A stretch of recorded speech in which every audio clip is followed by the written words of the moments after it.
All right, good morning, everyone. Thank you so much for being here and joining us today on a really beautiful Monday. So a little bit of housekeeping. As always, we want to give a huge thank you to our friends at the Beverly Public Library who make putting on these programs possible and also provides our refreshments, which we really appreciate.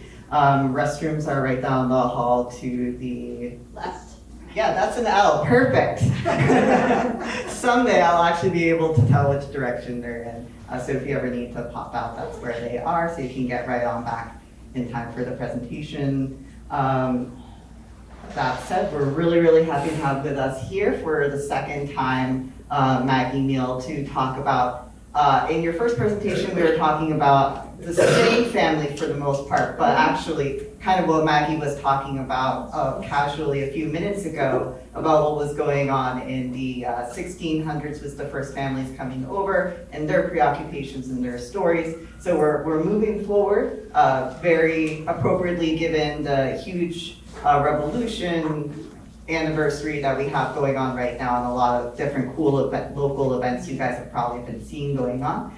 So we're going to get a chance to dive a little bit deeper into that history through the lens of a prominent merchant family and how it kind of connects to our local history today. So with that, let's get started. All right. Thank you, Graham, for that nice introduction. Today I'll give a 15-minute talk about a wealthy merchant family from Norwich, Connecticut that will lose a lot of their wealth during the war era. There are three parts, basically: the family and kin backstory, the events and actions of 1775, just the highlights though. We don't have time for all of it. And the family, there's going to be a family tragedy that occurs at the end of the year. It's based on a fantastic wealth of primary sources available in archives and online. I've been studying them and their family line for years, and I'm almost done with the first draft of a book about them. Finally, part of this presentation includes a description of a family tragedy that includes a discussion of depression and a brief mention of suicide. So, without further ado, I'm going to keep going here. Boom. Okay. So, does anyone recognize this house? Yes. It's on Hale Street. It is the Robert Thorndike house, and it's a merchant's house. It says sailor on it, or merchant, or mariner, but he would have been a merchant, and he was. It says mariner on there, but he, to be sure, was storing goods in that big upper second floor, as you can see, with the gambrel roof. And what we're talking about now, I might need that microphone, Graham, in a minute. I don't know, because I got it. We're talking about the merchants. They're going to drive in the years up to the revolution itself. It's not really the founding fathers yet. And we're talking about the Atlantic world in the age of sail. And what that means is like slavery and sugar, and the whole like sugar colonies. Yeah, maybe I could use that. Okay. Sorry. I like to move around. Thanks. Okay. The lights down? Yep. What? Thanks. Okay, so what they're doing is they're participating in the Atlantic world, everybody, including Robert Thorndike here. And I'm just using that as an example because we're going to be talking about the Huntingtons of Norwich, Connecticut. And Norwich is sort of similar to Beverly in a way. It's about the same size. It has access to the water. And all these towns like Beverly, Newburyport, Boston, Providence, Norwich, and more, they're all full of merchants and traders that are dependent on this Atlantic trade world that is based on slavery and cruel, harsh conditions in the West Indies, producing sugar and molasses. And the run-up to the Revolution, starting perhaps with the Stamp Act of 1765, Sons of Liberty's groups will spring up in Massachusetts and Connecticut. And then as we get closer to the Revolution in 1774, right after the Boston Tea Party, the British are really going to come down hard with the Intolerable Acts, where they basically are going to shut Boston off from the world. And committees of correspondence will be created to correspond with different towns across across the whole of the colonies, from Maryland to South Carolina to New York State to Connecticut and Massachusetts, of course. Now today we're here to talk about the Jabez Huntington family. The Huntingtons were merchants all throughout the 16th and 17th century. This is Jabez Huntington on the right. This is one of the only portraits of his generation we have. This was done in 1777 by John Trumbull, who was related to him through marriage. His sister married his son Jedediah. And it's the first portrait that was done by John Trumbull, the Revolutionary War era artist. And I personally think, although his Revolutionary War paintings depicting the events of the Revolutionary War era are fantastic, even if they are dramatized, he did a great job with portraits. I feel like I know this man. And he's looking out towards the harbor, New London. He's going to be the sole major general for the Connecticut militia during the war up until 1779, when he has to retire because he has a lot of anxiety and stress and he can't do it anymore. He's named for his maternal grandfather, who came from Ipswich, is a Perkins. So I don't know if you know that name. It's a big name, Perkins in Ipswich. So there's another connection to the North Shore here. He's educated at Yale. So he will inherit a lot of money over his lifetime, but it will come at a cost. Kind of like George Washington is similar to this. A lot of death in his immediate nuclear family. So he will kind of be the sole heir to a lot of land in Connecticut and other places. He's also a professional, very experienced merchant. It runs in his family line, from him all the way down to his ancestors from Norwich, England. 1745 will be a terrible year for him. He will lose his wife in childbirth, and then his first wife in childbirth, and then his father to yellow fever. He's a merchant politician, which is important. These are the guys that are going to be, they're called radicals, and they are the ones that are they're not loyalists, and they're increasingly agitated by the British rules, acts, and laws. He's part of the New London County, Connecticut Standing Order, meaning there's only a few families that really control that county politically, and eventually all of Connecticut. So one of the things I like to talk about is one of his first actions in defiance of King George and Parliament is the Stamp Act walkout in 1765 in the Connecticut General Assembly, where he and Jonathan Trumbull, the future colonial governor, will actually just walk out of the Hartford chamber and in defiance. They will not sign off on the Stamp Act to enforce it in their towns. They're not going to sign off on it. 7 of them walked out, 3 of them signed it, and eventually it was, I forget what the word, they canceled it, but then it came back. I mean, we know the 1760s and 1770s are full of a ton of acts and laws and rules that the British are staging against the colonials and the merchants. He's an importation merchant, and he's one of the wealthiest men in Connecticut at this time. This is his house. It's still standing. It's in Norwich Town, Connecticut. Has anyone ever been to Norwich?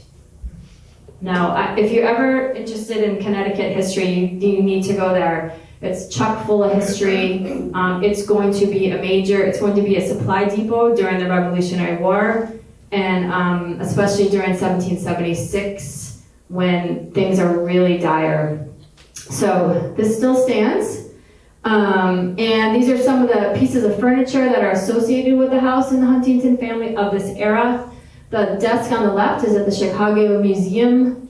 It's a Chippendale-style desk, probably made of mahogany, by Felix Huntington, a distant cousin. And on the right is another Felix Huntington chair with the owl's eyes chair with original Spanish leather.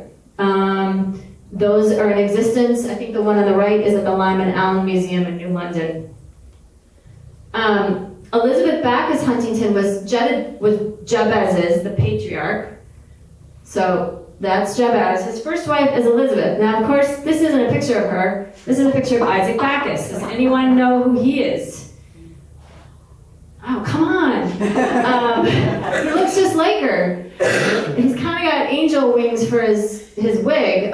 This is Elizabeth's brother, and he's one of the leaders of the Baptist Church movement in American history. He's an important man in religious history in America. The thing to know about Elizabeth, unfortunately, is there's not a lot to know about her.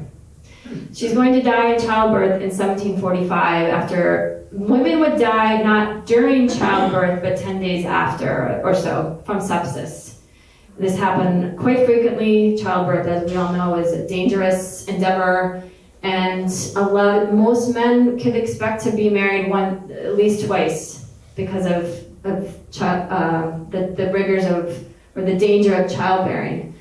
She's from a family of separatists, however, and Norwich was a seat for separatism in Connecticut. I need to learn more about that, but it was Congregationalist, to be sure.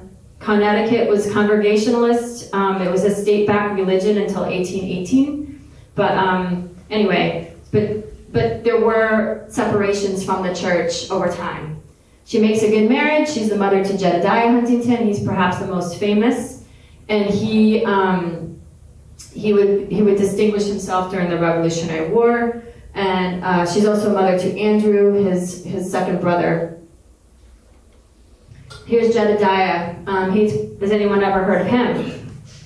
No. So he's going to become a trusted aide of George Washington throughout the war. Of course, like everybody seems to have been a trusted aide of George Washington, but after all, it was a long war, right?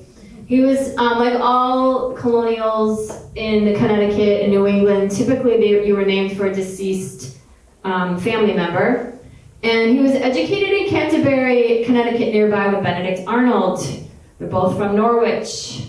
Benedict Arnold, strange dude. We've heard of him. Yeah, trust me, the people of New London have heard of him too. And he's demonstrates a lot of impulsive behaviors early on in his childhood that some people remembered. Jedediah, though, this is another painting by John Trumbull, his brother-in-law. It's a miniature done after the war. It's part of the Yale collection. Very militarily ambitious, and the leader of his generation of Huntingtons and their wives and brothers-in-laws. He's just incredibly ambitious.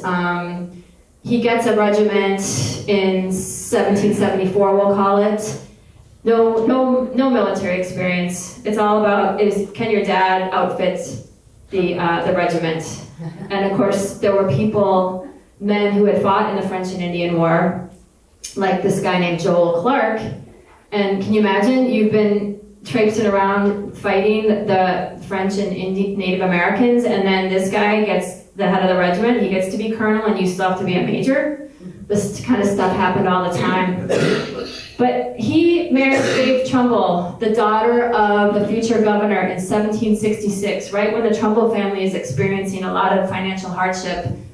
But they both make a good marriage, and that was so important to merchants, because if your son or daughter married a guy that was insolvent or going to be insolvent, that would reflect really poorly on you. Your reputation was everything in these days. Andrew Huntington, he's the lesser known of the Huntington sons. They're all going to distinguish themselves during the war. He has a sickness. Well, first, he's named for another deceased uncle, doesn't go to college, has 2 children with Lucy Coit from nearby New London.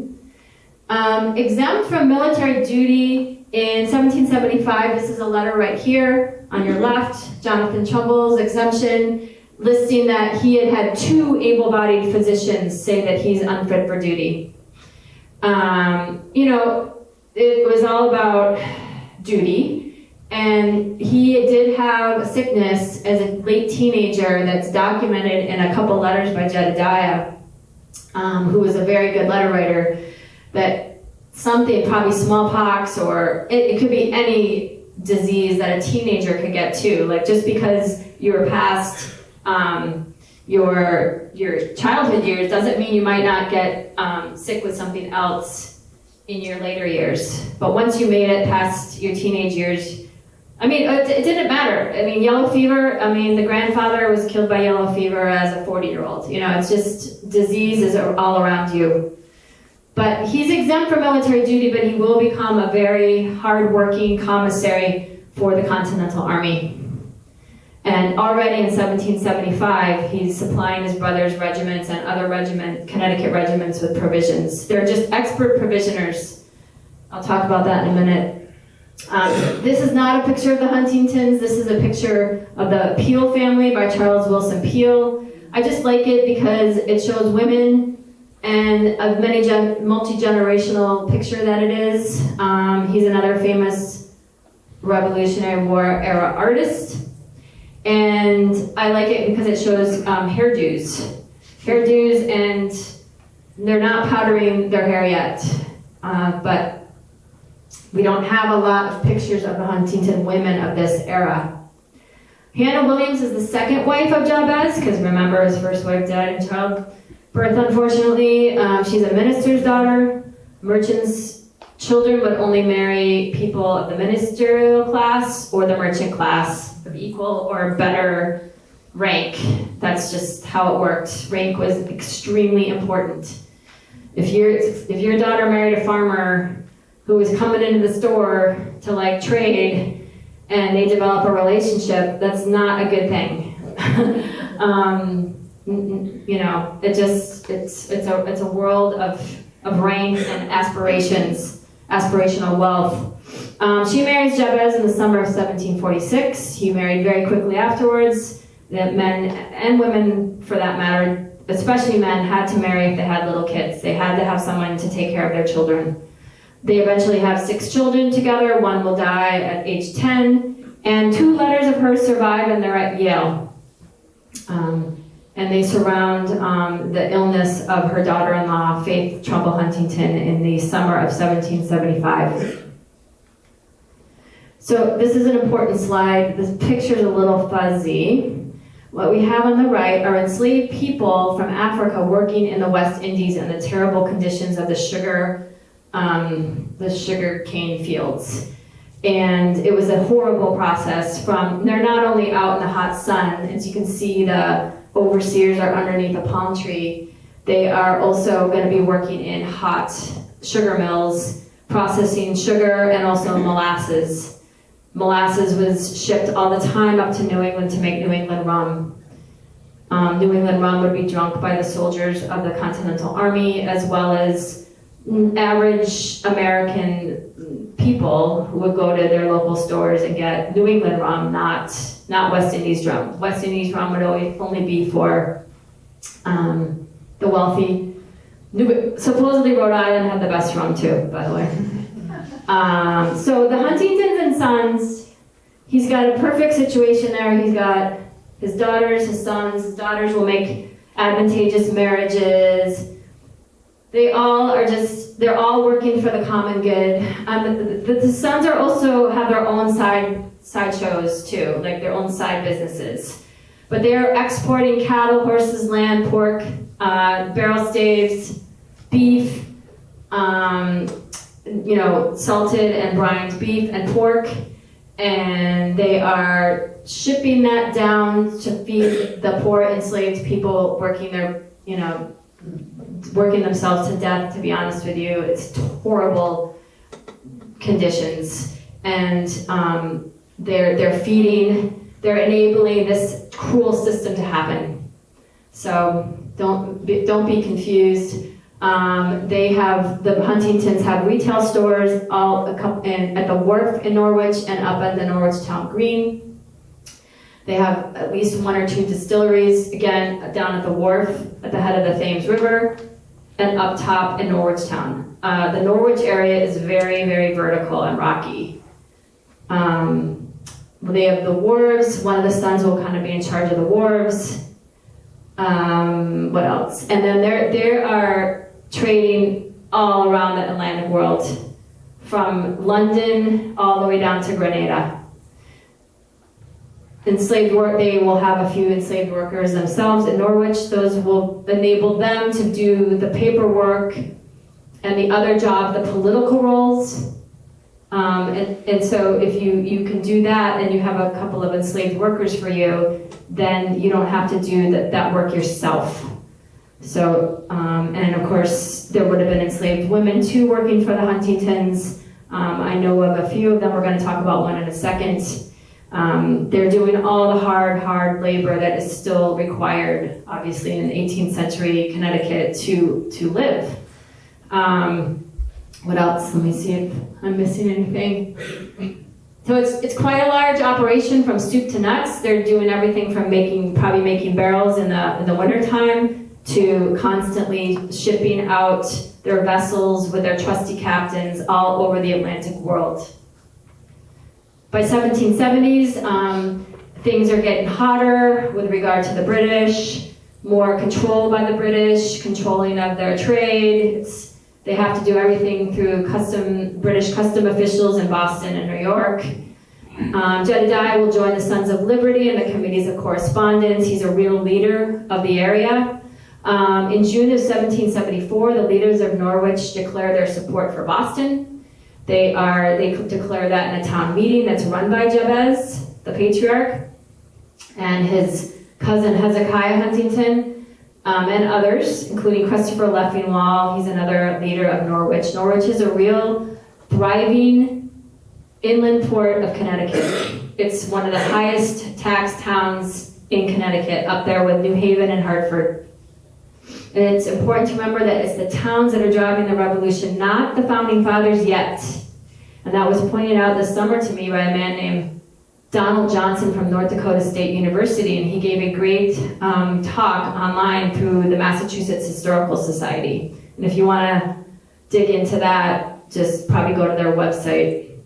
This is a picture of a Liberty pole in the Bowling Green of New York City. That was their town green. There were Liberty poles like this all over New England. The Liberty Tree Mall. There would have been a Liberty tree or pole somewhere in that Danvers area. This is an era of, I think Liberty poles might have been hoisted up as early as 1765. And I would need to do more research on that. But, I actually have evidence of one being erected on the Norwich Town Green in 1770. You can barely see it, July over there of 1774. Joshua Huntington, one of Jabez's sons, is going to pay a guy named Guy Brooks, his handyman, 5 shillings to raise a Liberty pole. Is there a reason that his name is spelled T-U-N, or is that T-U-N. Oh, yeah, because a lot of times people of this era spelled everything phonetically, which is fascinating. I love that you asked that question. Slaughterhouse becomes slaughterhouse. You can actually tell how these people talked. It's not spelled slaughterhouse. That's how we would pronounce it. It's in the one of the invoices. It's slaughterhouse. You see a name like Forbes. That's a common name in New England. Sometimes it's spelled Forbes, F-O-B-E-S, because that's how they were saying it. Forbes. Mr. Forbes, get your bottom to the meeting. All right, so we'll keep going because I can't see what time it is. We're doing good. Okay, Joshua Huntington, he's the middle son. Again, he's got military ambitions, but not as much as Jedediah or his younger brother Ebenezer. He's running the wars and the vessels. He marries a prominent kin named Hannah Huntington. A lot of Hannahs in Norwich too. That's a very popular name. I love studying naming patterns. It's very interesting and how people spoke. It is in Beverly as well. Hannah. Yeah, that's true. The ship Hannah. I went on that Presbyterian tour. I highly recommend it. Beverly, of course, will be a hotbed of Presbyterian, as is New London and Norwich. In fact, that's what keeps the Continental Army going, is the Presbyterian, because they cannot get powder. That is a common theme in 1775 and 1776. But I digress a little bit here. But again, it's all about who you marry. Once you marry somebody like Colonel Chester, that's his brother-in-law, you're part of a bigger kin group now. And you have more connections. It's all about connections, and hopefully, you're going to get wealthier because of these good connections that your daughter or son made by marrying Faith Trumbull or Lucy Coit. So, by 1775, he goes off just like everybody else in April of 1775. They rush up, the Connecticut guys rush up to help their Massachusetts brothers, and he will be in the Cambridge camp with Colonel Chester, which some people went and looked at the map. We got Boston right here. Cambridge is over here. This is where George Washington was, but there were some more camps outside of Cambridge in what we would call Somerville and Medford now. So we can assume Joshua is up there. His military record is kind of hard to follow. He went back and forth, and eventually he just stayed in Norwich. It's really just Jedediah and Ebenezer that will last the whole war. Let's keep going. That's one of his homes. Every time one of Jabez's children got married, they got a home built for them. And again, still, you can see it. I'm going to try to get in there when I go back to Norwich, hopefully in April.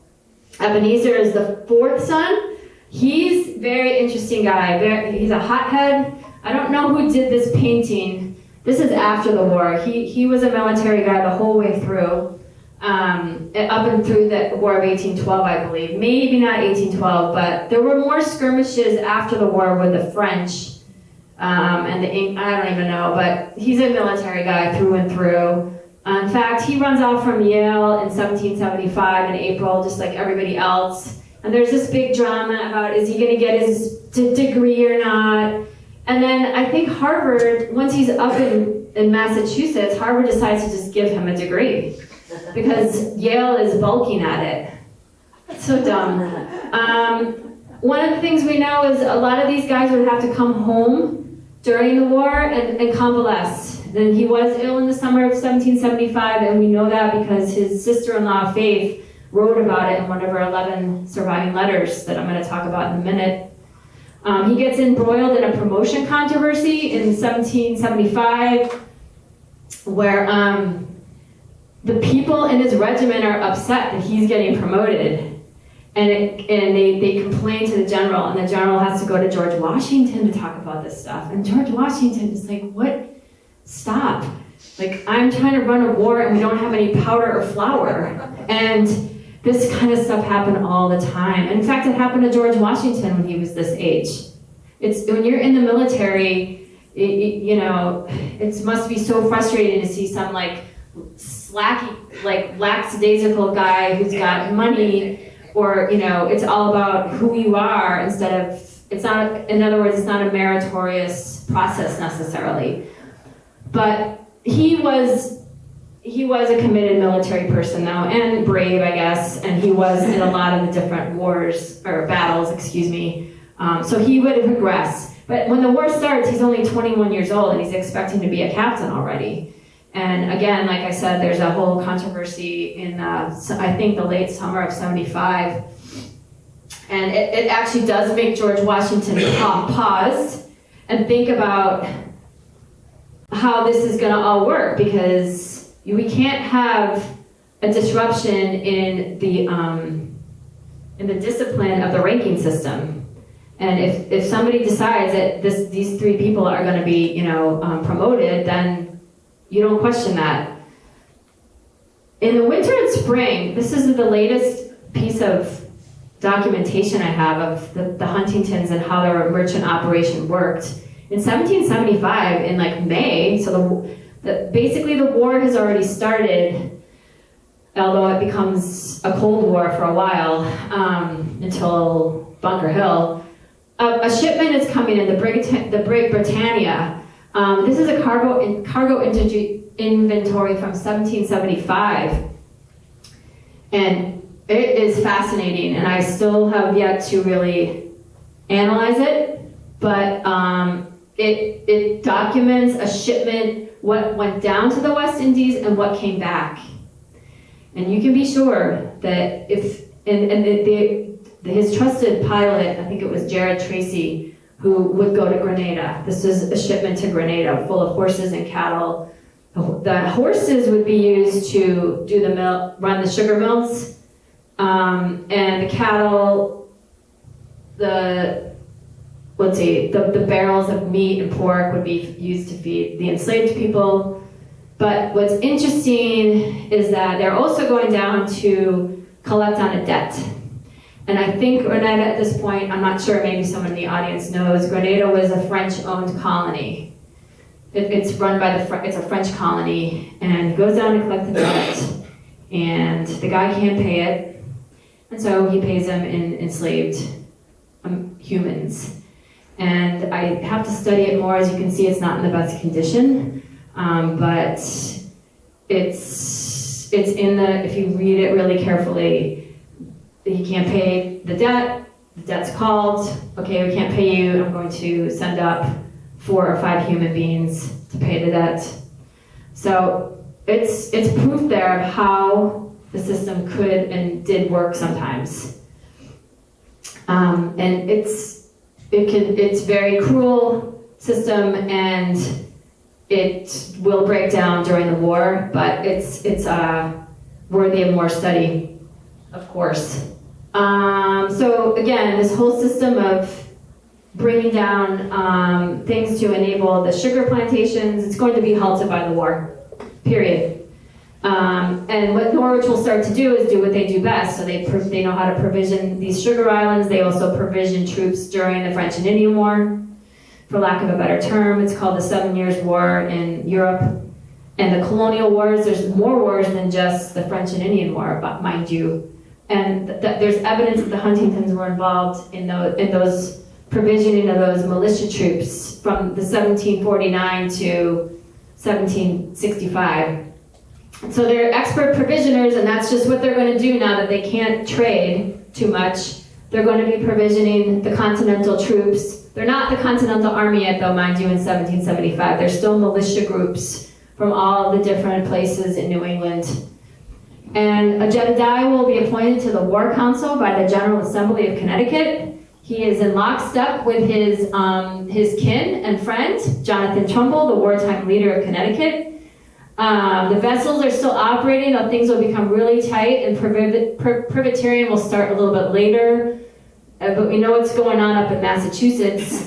Some of the people that you might recognize on the War Council were people like Eliphalet Dyer, Matthew Griswold, Samuel Huntington, Benjamin Huntington, Joshua Elderkin, Jonathan Trumbull, and Jabez Huntington. Those are the people running the war and Connecticut's role in it. Sam Huntington was an enslaved person for Jabez Huntington. He is he's going to go off with Jedediah in his regiment in 1775, probably as a manservant, but also as a private. He's with the regiment until December 75. And then that's when George Washington and the Continental Congress decide that Black Americans are not going to be allowed to be in the Continental Army. He's almost sold. Can you believe that? He's fighting for his country, he's in service. And there's evidence in the Connecticut Historical Society that Jedediah talks to his father Jabez about maybe selling him up in Albany. Crazy. But that's the mindset. So it does not happen. He will end up being in the wars, doing other things for the Continental Army, and like everybody else, just doing everything they can to help George Washington and his army up in the Boston area. And he'll be rigging ships, and I think he was also a blacksmith. He's also a leader of the Black community in Norwich. He becomes a Black governor, just like his father, Boston Trotro. I'm still trying to work out his family tree, because I think that his mother was a woman named Jenny. It's very hard to track Black Americans' genealogy because they typically don't have a last name or surname. So it can be done, it can be inferred. More work needs to be done. I have a friend named Pauline Merrick she's a writer for the Atlantic Black Box website, and she has a great article about him called The Real Sam Huntington. Anyway, he will be freed during the war or just right after it, and he will die in Norwich. For some reason I get focused on hairdos. Yeah. These are some lovely pictures of Jabez's two daughters, surviving daughters. Betsy on the left with her post-Revolutionary War era hairdo, which is very Grecian, or harking back to, the ancient Romans and Greeks with a loose hairdo. That's her husband, John Chester. He distinguished himself in the Revolutionary War. And on the right is Polly Huntington Strong, her sister. Her real name is Mary. And she would have been probably named after a Chester. Elizabeth Huntington on your left was named after Jabez's first wife, Elizabeth Backus Huntington. And in this picture is probably around her wedding. Mary was married in, I want to say, 1777. And you can see she's got the powdered high hairdo. So there are quite a few images of this family group, as you can see. The picture on the left was by Joseph Seward. And what else? So the women during the war are giving, wagon deliveries up to the front, up to Roxbury and Cambridge, where their husbands are. You can be sure, there's Roxbury right here. Up here, you can see evidence of colonial forts. And then over here in Cambridge. So they're literally surrounding Boston. And of course, the British regulars are encamped in Boston. They're kind of trashing it. And they're dependent on all the ships that are in Boston. The harbor would have had hundreds of masts. It would have looked like a forest of masts in Boston Harbor. And that's the only way they can get food or supply ships. But of course, we know from Beverly history that the privateers are around trying to capture any British ship they can because they most desperately need powder, and they can't make it really that fast or as good as European powder. That's why when the French get in I think February of '78, that is probably one of the most important things, is they're going to be able to supply more gunpowder. All right, let's keep going. So, speaking of gunpowder, on June 17, 1775 is the Battle of Bunker Hill. And Jedediah decides to bring his wife Faith. For some reason, he's back in Norwich. See, the war hasn't really, it's only 2 months since Lexington conquered, and that was just a day event. But they're going up to have, excuse me, they will enact what's called the Siege of Boston. Meaning they're trying to push the British out just by not letting them go anywhere. That's why it's called the Siege of Boston. They're trying to starve out the British troops.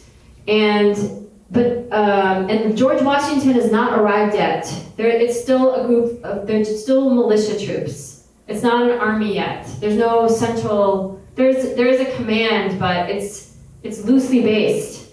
It's all it's not organized yet. That's what George Washington is going to have to do, and it's going to be tough. Jedediah decides to bring a few family members, including his wife Faith, up to the camps for a visit. Like, that's what they used to do. Let's go visit the guys at the camp. Why not? It's beautiful. It's June. We need to get out of Norwich and see that our family members are okay. Because his wife is starting to freak out, Faith, and I shouldn't use it that way. She's not yet, but they're very anxious, and we would be too. They don't know how this is going to turn out. The Redcoats are the most formidable army in all of the Western world right now. He decides that he's going to bring the ladies up to show them that everything's okay.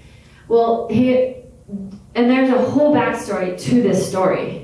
Let's just say they arrive on that Sunday, and they probably came up to Roxbury, where her brother John Trumbull, remember the artist John Trumbull, is stationed here in Roxbury in one of these forts. And the British are attacking Charlestown because the colonials have erected a fort and a redoubt, and they're trying to take over Charlestown. So that battle is going to go on all day on a Sunday. They arrive in Roxbury over here. Abigail Adams is down here in Braintree, down here, okay? This is Boston, Charlestown, Roxbury. And they could probably see the battle. We'll never know for sure. If they had a spyglass, Roxbury, have you ever been there? It's hot, it's tall, it's high, especially where those forts were. So they might have been able to see the battle. They definitely could hear it, smell it, see the puffs of smoke. It was a series of, 3 or 4 or 5 charges with the British Army up to the redoubt. We all know that story. I saw the reenactment in Gloucester in June. It was incredible. So they're going to come up at the most inopportune time, and in some ways, his sister's decline will be attributed to this. Because now she really sees what war is like. This is Bunker Hill, by the way, arguably the most ferocious battle of the whole war. It's right up there at the top. And I'm not a military historian now, and the war will last 8 years, but it is ferocious. And it lasts all day in the hot sun, and they burn the town. See that in that excellent etching. John Trumbull wrote about years later in his autobiography how his very sensitive sister Faithy was really, she had incredible, we'll call it PTSD from that event. All right, they must have gone back to Norwich. Things kind of settled down. By late summer, the British fleet is always circling Long Island Sound. The men that we just talked about, they're all up in their camps in Roxbury and Cambridge. Jabez is the colonel of the Connecticut militia. He will eventually be in charge of the whole Connecticut militia, meaning the protection of Connecticut and its ports, including New London. He is the guy mentioned many times in the archives as trying to get powder. Everyone's trying to get powder. That's why the colonials had to jump and run from Bunker Hill. They ran out of powder. That is true. So he's also trying to figure out how to make more ordnance up in Salisbury. That's a town in Connecticut. He's going to the Lebanon War Council meetings with Jonathan Trumbull. That's where the Trumbulls live. And he's definitely in charge of the defense of Norwich and New London. And I think that is going to be the most stressful thing on his plate. Anyway, but for now we're just still in 1775. That is an image of Jonathan Trumbull's War Council. It says it's a storehouse. It's located in Lebanon, Connecticut on the Green. Faith Trumbull, that's his eldest daughter. She's the very smart, very educated first daughter of Jonathan and Faith Trumbull. A very loving, kind, caring person, described in her, the most we know about her is from her obituary. This is the house she grew up in, again, on the Lebanon Town Green. The War Council, it's hard to imagine because actually the house was moved not very far from where it is now. Lebanon is a quiet town now in a bucolic section of Connecticut. We have 11 surviving letters by her in various archives, plus 4 exemplary needlework pictures that sort of, they prove her education. And the thing to know about Faith was everyone loved her, very smart, but exhibits examples of anxiety early in her life that are documented in letters because she was sent up to Boston to get an education with Mrs. Elizabeth Murray. Has anyone ever heard of her? Okay, she was a female merchant in Boston on Cornhill Street. Fascinating person. And she taught Faith and other girls how to do really high-end needlework pictures, which I'm going to show you in a minute. But also obsessively religious. And her father was a taskmaster. He's a failed merchant. Things are probably stressful in their house at any and all times. I don't know. She's an overachiever, very smart. Will go to Boston 3 times when she's 10, 11, and 17 years old. Now, so when women got educated and they finished their education, they would have gotten a rudimentary education in their town.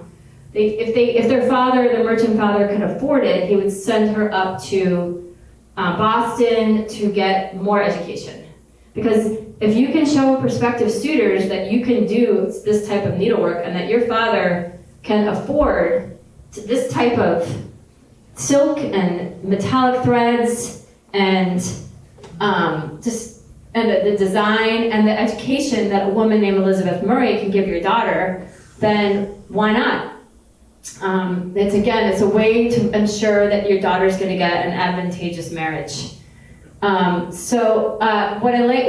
just found this one on your left at historic Deerfield. It was just on the wall in a parlor in one of the houses there. That's it's a scene called the Death of Absalom. It's a biblical scene and many girls at this time period in the 1750s would do biblical scenes.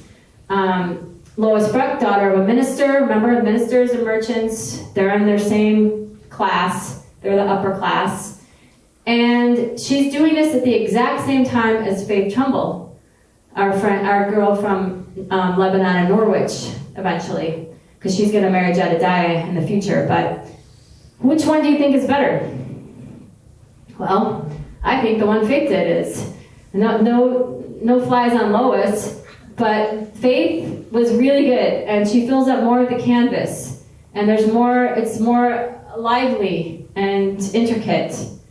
But there's also a girl that the Huntingtons are going to get to know, and the Trumbulls, who's also studying with these younger girls. This is Sarah Henshaw. She's 16 or 17. She's going to make an overmantle, or sometimes called a chimney piece.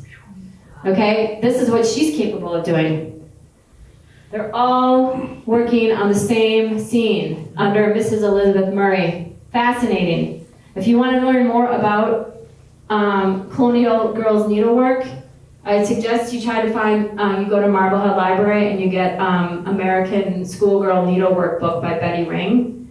When I talk about needlework in my book and my articles, I use her research as my go-to person. So, Sarah Henshaw, then that name will come back, because now we're flipping, we just went backwards to look at Faith's education, right?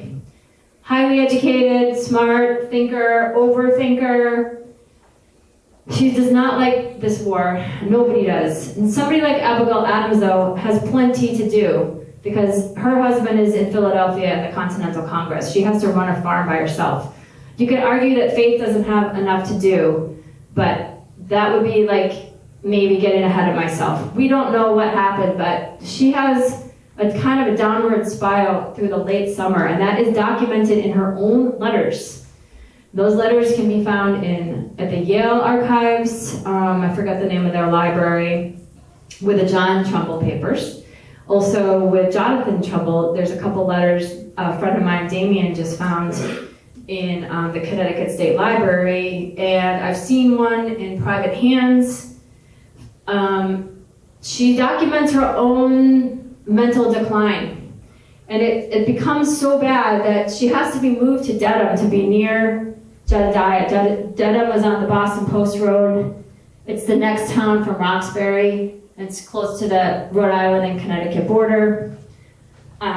She stayed in the Samuel Dexter house. This is a picture of it from the 19th century where a lot of alterations had happened to it, but it still stands in Dedham. It's right near the courthouse. She's going to stay with Joshua Henshaw, Sarah Henshaw's brother, and his wife. They are renting this house from a loyalist that had to flee.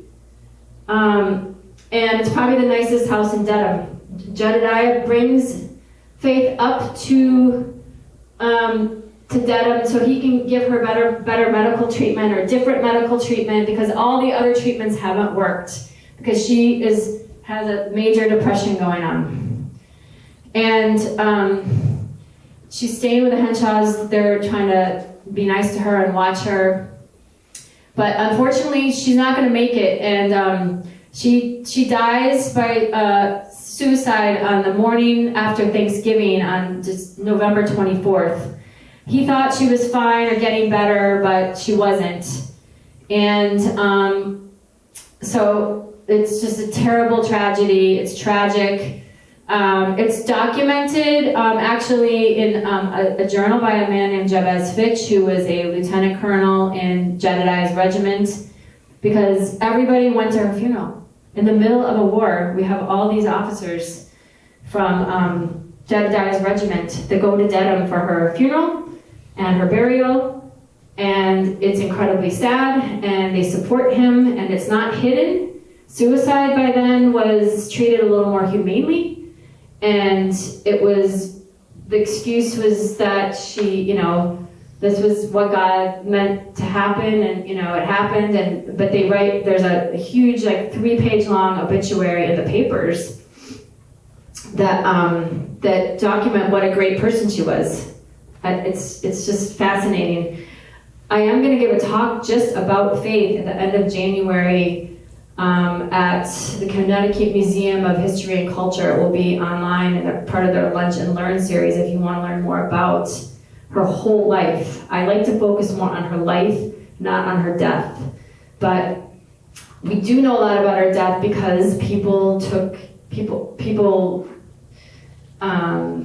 wrote about it in their diary, as is Jabez Fitch did.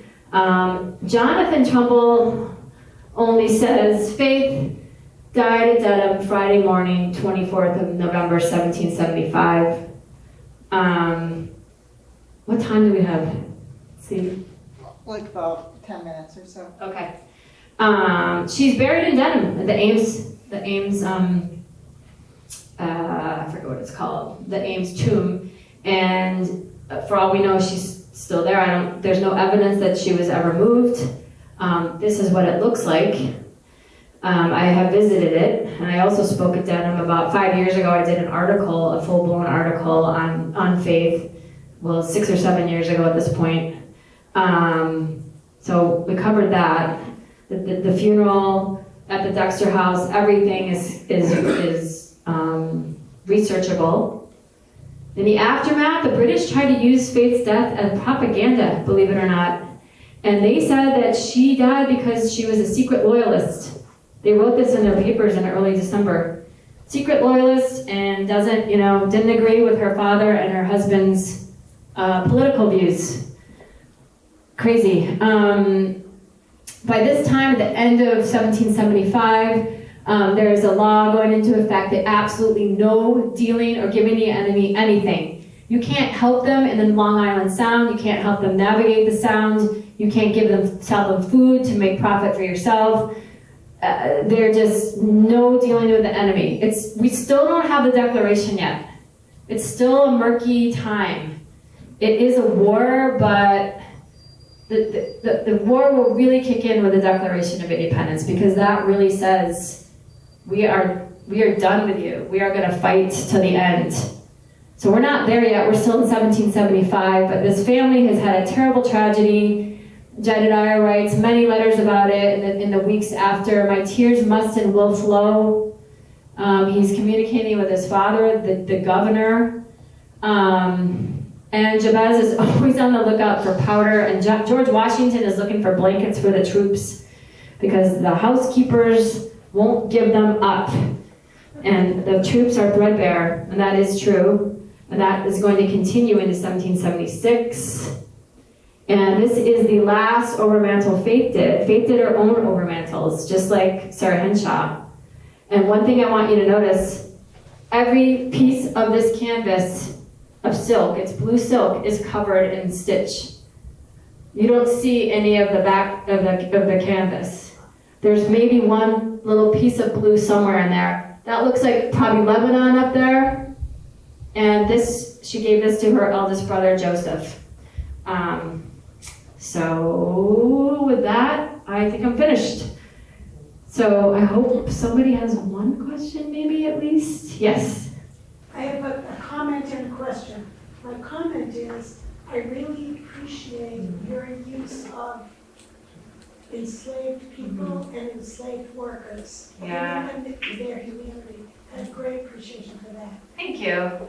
And my question is, one of the slides, I think it was in 1774 or around there, where you said that the towns were more instrumental than the founding fathers. correct? I'm wondering, do you mean like the people in charge of the towns where they're mayors and stuff, or do you mean like the people?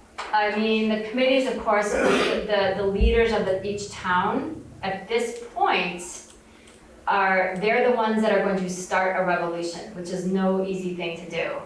The leaders of The leaders of towns like Tryon, New York, and Norwich, Connecticut, and Beverly, Massachusetts, and Newburyport, Massachusetts, and Boston for sure.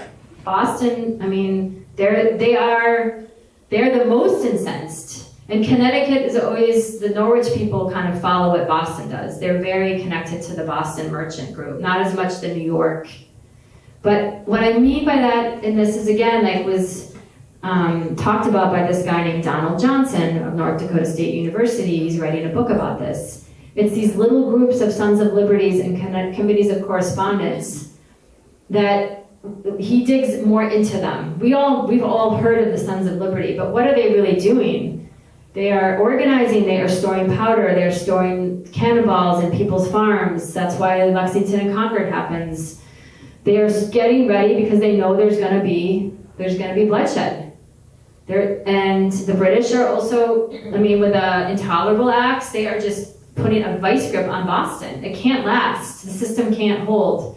Something's gonna happen. And it's these committees of correspondence they're talking to each other. And I think after the Tea Party happens in December of '73, they're communicating about what the British are doing, where they are, and they're starting to also, everybody in every town is storing goods, provisions, and most importantly, powder and ammunition and weapons. So founding fathers, people like John Adams, George Washington, they don't really get going until 1776. And they sign off on the Declaration of Independence, which they could get hanged for. So someone has to start the war, but the founding fathers are gonna run the war. Any other questions? How old was Faith when she died? About 30, 32, yeah. Only had one son. Again, she definitely had she wasn't, I hate to use this word, Laurel Thatcher Ulrich coined this term, well-behaved woman. In a sense, she wasn't a well-behaved woman because she couldn't handle the war. God bless her. I mean, it was terrible.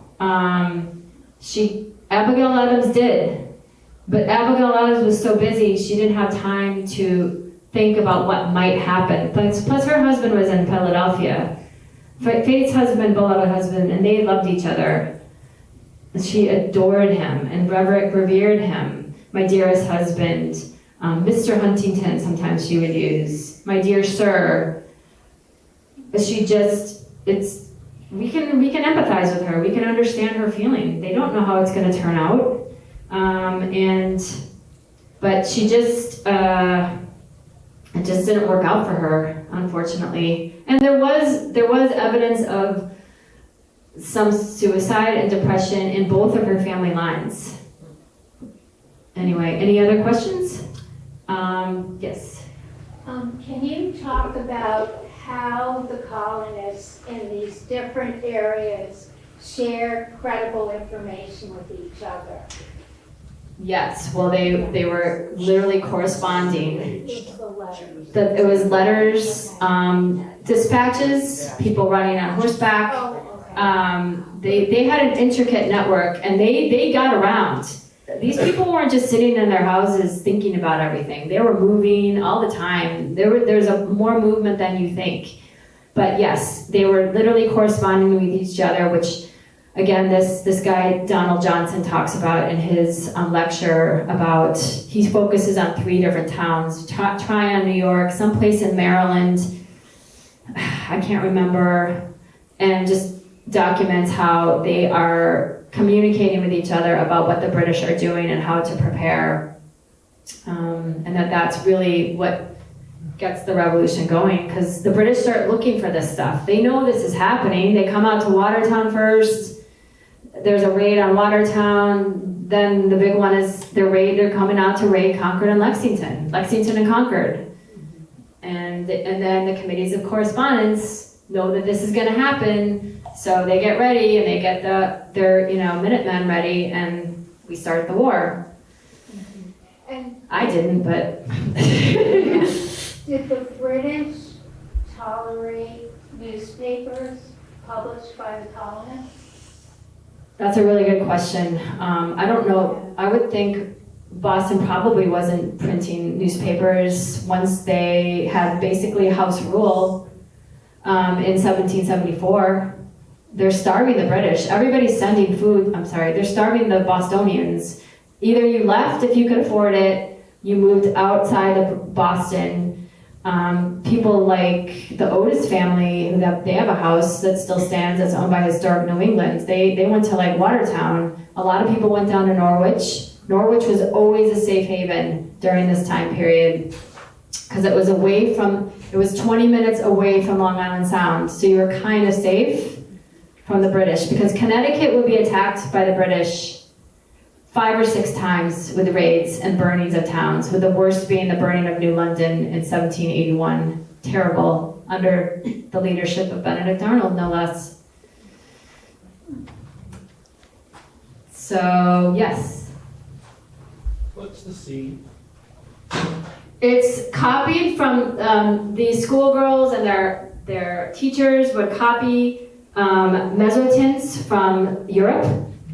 And this is typical, the shepherdess. She's got her, I forget what they're called, but, staff. She's got her staff.